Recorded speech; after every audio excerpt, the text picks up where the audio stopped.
Iran imekuwa ikitoa vitisho mara kwa mara kuhusu kulipiza kisasi dhidi ya Marekani kutokana na hatua za kijeshi za Marekani kwenye mikoa ya Iran kama vile kukimbia kwa ndege za kivita, uhamasishaji wa silaha za nyuklia na mbinyo ya kiuchumi kupitia vikwazo.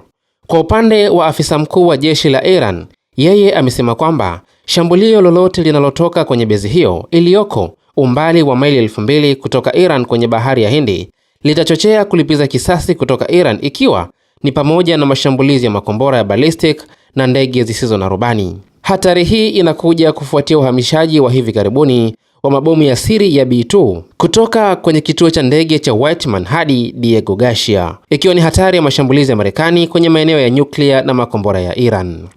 Onyo la Rais wa Marekani Donald Trump mapema mwezi huu lilitoa kwa Iran muda wa miezi miwili ili kujadiliana kuhusu mkataba mpya wa nyuklia na Marekani. Iran pia imepanua vitisho vyake, ikionya nchi zinazohifadhi vituo vya Marekani Mashariki ya Kati ikiwemo Uturuki kwamba vikosi vyake vitashambuliwa ikiwa shambulio lolote litakalotoka Iran litafanywa kutoka kwenye vituo hivyo. Hata hivyo, hali ya kisiasa kati ya Iran na Marekani inaendelea kubaki kuwa tete, huku mashambulizi yaliyotokea yanaweza kuwa ni sehemu ya maandalizi ya pande zote katika kukabiliana na hatari yoyote kutoka kwa upande mwingine.